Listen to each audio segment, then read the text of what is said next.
क्या स्त्री को अच्छा दिखना चाहिए? दैट्स राइट, अच्छा दिखना चाहिए। भाई ब्रह्म ने कहा कि एक स्त्री को अच्छा दिखना चाहिए,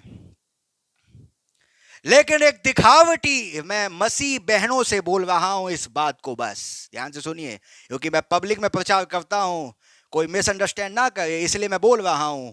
मैं सिर्फ मसीह बहनों से इस बात पे मुताबिक हूं, मैं उनसे ही बात कर रहा हूं, मेरा बाकी किसी और से कोई लेना देना नहीं है। मैं आपको सिर्फ मसीह बहनों से बोल रहा हूं, ध्यान से सुनिए। क्या मसीह बहनें, मैं आपसे एक बात पूछता हूं, मैं जनरल मैसेज दे रहा हूं, ये डिनोमिनेशन सुने चाहे कोई भी सुने, मैं सबके लिए इस बात को बोल रहा हूं, चाहे वो एंड टाइम मैसेज वाला हो चाहे वो डिनोमिनेशन वाला हो, इसे ध्यान से सुनिए। क्या एक मसीह बहन को शोभा देता है कि वो मस्कारे लगाए?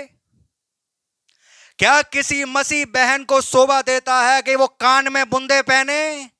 क्या कोई मसीह बहन को शोभा देता है कि वो चैन पहने? क्या किसी मसीह बहन को शोभा देता है कि वो चूड़ियां पहने? क्या किसी मसीह बहन को शोभा देता है कि वो सिंदूर लगाए? क्या किसी मसीह बहन को शोभा देता है कि वो अजीब किस्म के आभूषणों का इस्तेमाल करे? क्या ये शोभा देता है? और यदि देता है तो बाइबल में कहां लिखा है मेरी बहन, और कौन सी आयत से आप फॉलो कर रहे हैं? इस बात को बताइए ना। पतरस कहता है तुम्हारा श्रृंगार दिखावटी ना हो, ये पौलुस कह रहा है, ये पतरस कह रहा है। इस बात को समझिए मेरे भाई और मेरी बहन, मैं आपको क्या बोल रहा हूं, समझिए। तुम्हारा श्रृंगार दिखावटी ना हो। ना इधर गुंद बुंदे डाल लिए दो, हम दिखेंगे नहीं दुनिया वाली, लेकिन छाप लेके बैठी हो बहन जी, माफ करना बोल रहा हूं आपके मुंह पे। जब प्रभु ने आपको बनाया था तो बुंदे पहना के नहीं भेजा था। जब प्रभु ने आपको बनाया था तो नाक छिदवा के नहीं भेजा था। सुन लीजिए, जब प्रभु ने बनाया था तो एक शोभन बनाया था, एक सुंदर बनाया था। ये दिखावटी खूबसूरती है, ये थोड़े देर की खूबसूरती है, जो थोड़ी देर तक रहती है, उसके बाद ये खूबसूरती चली जाती है। इस बात को याद रखिए, ये परमानेंट खूबसूरती नहीं है, ये परमानेंट रहने वाली नहीं है। इस बात को समझिए, ये परमानेंट नहीं है। एक स्त्री थी बाइबल में जिसका नाम इजाबेल था, और ये इजाबेल जो थी बड़े अजब किस्म के कपड़े पहनती थी, चमकीले, तमाम शाइनिंग मारने वाले, इधर पता नहीं मेकअप वेकअप सब करती थी। ना मैं बताना चाहता हूँ ये बाइबल की आज्ञा है, और यशायाह 3:16 पढ़िएगा, जहाँ प्रभु कह रहा है मैं सभी जितने आभूषण लगाती हैं, आभूषण पहनती हैं, उन सब के विषय में यशायाह की पुस्तक उसका 16वां आयत में लिखा है कि ऐसी स्त्री को जो वचन जानने के बाद भी इस चीजों को ना करे, उसके सिर को यहोवा गंजा करेगा। ये बाइबल की आज्ञा है और इसको आपको फॉलो करना पड़ेगा भाई। या तो फिर प्रभु से पिट लो, और नहीं तो फिर आज्ञा को फॉलो कर लो। या तो फिर प्रभु से पिटो या आज्ञा को फॉलो करो। समझ में आ रही है? या तो आज्ञा को मानो या प्रभु से दंड पाओ।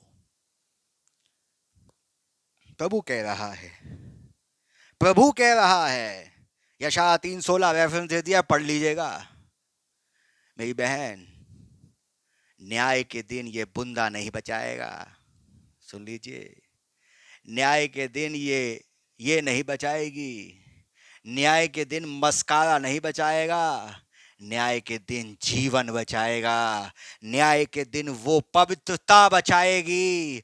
न्याय के दिन एक चीज बचाएगी, और वो है नया जन्म बचाएगा। इस बात को याद रखिए। इस पुराने साल में इसको हटाइए, एक नया जीवन लाइए, एक नया चरित्र लाइए, एक जीवन को लाइए। याद रखिए, आप सब कुछ पालें और अपने प्राण ही को खो दें तो क्या लाभ होगा मेरी बहन? क्या लाभ होगा? क्या लाभ होगा आपको? किस तरीके से आपको कपड़े पहनने चाहिए, किस तरीके के आपके अंग ढके होने चाहिए, ये आप बेहतर जानती हैं। मैं आपको बोलना नहीं चाहता हूं, आप बेहतर जानती हैं। मैं आपको बता रहा हूं, ये आपके हाथ में है कि आप अपने आप को कैसे रखें। मैं पहले आपको बता रहा हूं, खुदा वार्निंग दिए बिना न्याय पर नहीं बुलाता। वो पहले वार्निंग दे रहा है।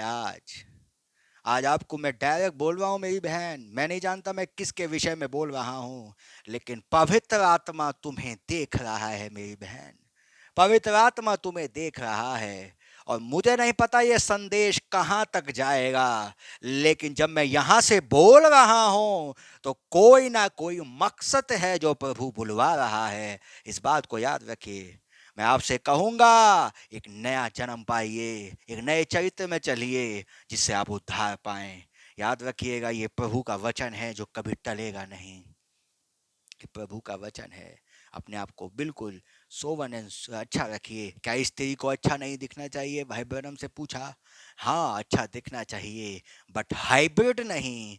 एक ब्यूटी जो होनी चाहिए, वो एक ब्यूटी जो है वो नेचुरल ब्यूटी होनी चाहिए। एक लाली powder cream Fair and Lovely वाली नहीं।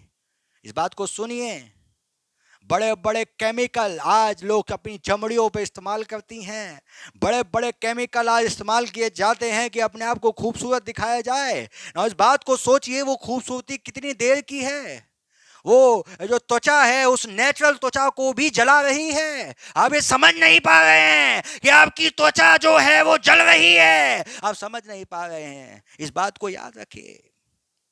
अब इस बात को समझिए कि आपको किस तरीके से रहना चाहिए, किस तरीके से अपने आप को प्रभु के सामने रखना चाहिए। ये आपका नेचर है, ये आपका स्वभाव है। इस बात को याद रखिए। जब भाई ब्रैनम ने एक दर्शन देखा, और दर्शन क्या देखा कि जब वो उनको गोली लगी थी और वो नरक की ओर बढ़ रहे थे, और जब नरक की ओर बढ़ रहे थे तो वहां पर उन्होंने क्या देखा? वहां पर उन्होंने बोला पापा, कोई पापा नहीं था। उन्होंने बोला मम्मी, कोई मम्मी नहीं थी। उन्होंने बोला अब क्या होगा? उन्होंने बोला यीशु, कोई यीशु नहीं था। अब उन्होंने फिर दुआ करना शुरू किया, अरे प्रभु मुझे यहाँ से बचा लीजिए, मैं जिंदगी भर आपकी सेवा करूंगा, लेकिन मैं इस नरक में जाना नहीं चाहता। और जब भाई ब्रैनम ने वो नरक का दर्शन देखा, और वहां पर कुछ स्त्रियां देखी जो बिल्लियों की आंखें हैं, और बिल्लियों की आंखें हैं और मस्कारे लगाई हुई और बोल रही हैं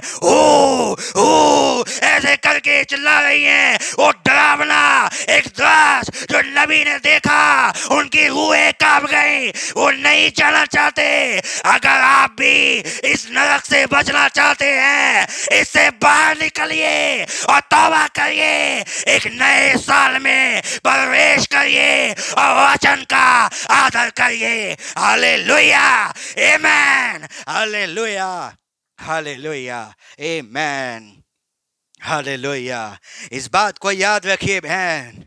हालेलुया, आमेन। इस बात को याद रखिए। वो प्रभु क्या कह रहा है? वो प्रभु क्या कह रहा है? वो प्रभु क्या कह रहा है? उस नरक की दशा बड़ी बुरी है बहन, बड़ी बुरी है, बड़ा भयानक है। ये जीवन कुछ नहीं है। अगर नरक मिला तो कुछ नहीं मिलेगा, अगर स्वर्ग मिला तो सब कुछ मिलेगा। ये आपके हाथ में है। खुदा वार्निंग दिए बिना न्याय पर नहीं बुलाता। ये वार्निंग है और इसके बाद न्याय है। हालेलुया, आमेन, हालेलुया, हालेलुया लॉर्ड, hallelujah.